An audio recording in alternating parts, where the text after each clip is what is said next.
бо салому дуруд ба якояки шумо бинандагони ҳамешагии барномаҳои мо. Инак оғоз мекунем нашри навбатии барномаи Коментчоро ки ман Неъмат Салимзода масъул ва муаллифи он ҳастам. бовар дорам ки шумо ҳамагӣ хубу саломат ва дар ҳалқаи аҳли оила имшом назди телевизор нишаста барномаи моро тамошо доред. бароятон пеш аз ҳама истироҳати хушро таманно мекунем ва мо бошад вақти зиёди шуморо нагирифта имрӯз мавзӯъҳоямонро манзур мегардонем. вале пеш аз оне ки барномаи худро оғоз кунем аз шумо даъват ба амал меорем ки дар баробари моро тариқи телевизион дидан дар шабакаҳои иҷтимоӣ низ пайгирӣ намоед. зеро мо дар инстаграму фейсбук ва ютуб фаъол буда пайваста барои шумо навору аксҳои ҷолибро паҳн мекунем.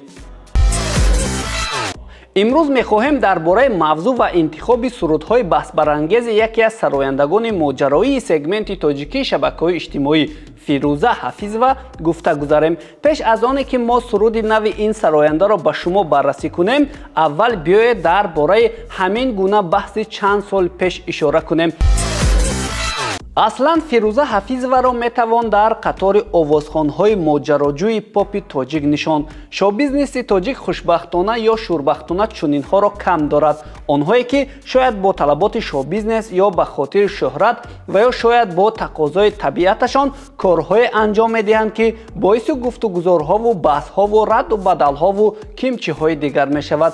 Фирӯза замоне бо пахшҳои мустақимаш дар шабакаҳои иҷтимоӣ сари забонҳо шуд. ба суханҳои таҳқиромези мухотобонаш дар шабакаҳои иҷтимоӣ гоҳе бо зарда, гоҳе бо дашном посух медод ва натиҷа ин шуд ки бадхоҳонаш қисматҳои даркории ин наворҳоро ҷудо кардаву бо сарлавҳаҳои ҷолибу ҷаззоб дар ютуб нашр мекарданд. зери ин наворакҳо ҳам жолаи дашному таҳқир мерехт. Фирӯза ҳам пас наомад ва охири соли 2019 сурудеро пешкаш кард ки номи он Фу буд. Фу як нав вокуниш ба чиз ё бӯи бадест. Фу мегум фу аз баъзе одаму дил мегардару вой дил мегардару.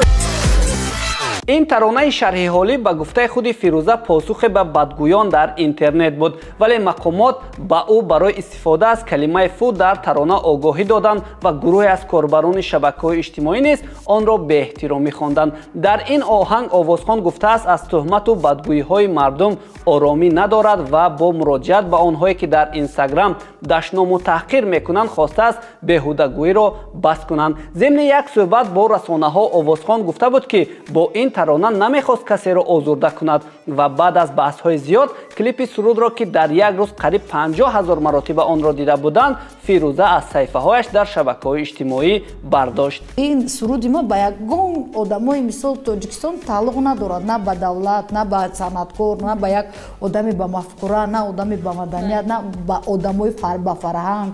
ин одам барои ин суруд барои ҳамун нафарони вай дорад ки паҳлӯи ҳамун бекорхуҷаҳое ки фақат дар инстаграм мешинанд, киро фақат вай мекунанд, танқид мекунанд ки тоҷики худша. акнун бо гузашти ҳудуди 4 сол овозхоне ки чанд соли пеш фуяшро ба намоиш гузошта буд ҳоло ҳури биҳиштӣ шудаву худро шеъри нар мехонад. аз ин ки дар суруди тозанашраш мегӯяд назди виҷдони худам тозаам, метавон ба ин хулоса расид ки шояд он давоми мантиқии суруди пешист ё чӣ иртиботе бо он дорад. чизи дигаре ки ба пайвандии ин ду суруд далел медиҳад ин аст ки ба шеъри нар будани Фирӯза бори аввал маҳз онҷо ишора мерафт. дар намоҳанги вақте субҳ Фирӯза лабҳояшро гул карда дандонҳояшро дар шабакаи иҷтимоӣ ба намоиш мегузорад, яке аз бинандаҳо ӯро девона хитоб мекунад, аммо рафиқаш мегӯяд ки ӯ девона нест, балки шеъри нар аст. бира девона даромад. девонаи таппа тайёр. девона İş yerine бояд гуфт ки ин суруд низ аз зери комменту назари корбарони шабакаҳои иҷтимоӣ дур намонд. Масалан, рӯзноманигор Бахтиёр Раҳмониён ки ҳамеша дар барномаҳои радиои худ аз сабку хониши баъзе аз ситораҳои дохили нохунак эрод мегирад, ин бор бидуни шарҳ навори ин сурудро дар саҳифааш гузоштааст.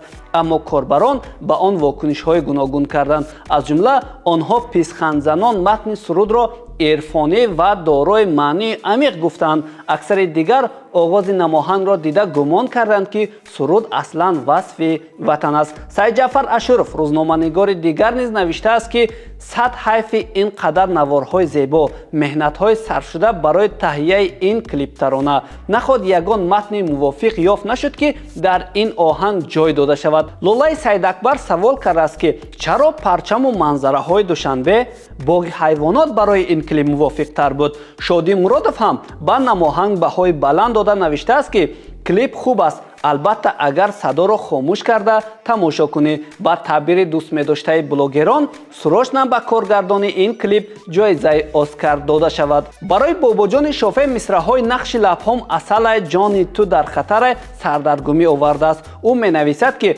лабош асал будаю боз хатар дошта. асал хатар дорад? дар ҷавоб Озодамоҳ ба Бобоҷон гуфтааст ки лабои ҳозира хатар доранд ку ҳама химикату чаппагардон.